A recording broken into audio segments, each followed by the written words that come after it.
Asikunyanyase mtu kwa digrii yake, asikunyanyase mtu kwa stashahada yake.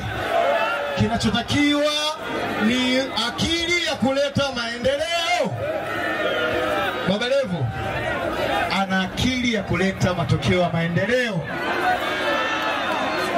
Sima nisikia vizuri. Wote tunajua historia ya ndugu yetu Baba Levo. Na kingine labda niwaambie ukweli kabisa.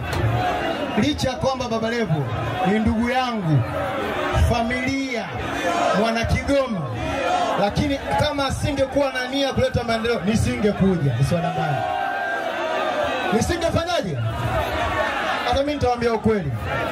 Baba Levo kila mkikaa kwa siku akiongea maneno manne, akiongea maneno matatu, la nne Kigoma. Kila dakika Kigoma, Kigoma, Kigoma, Kigoma, Kigoma, Kigoma.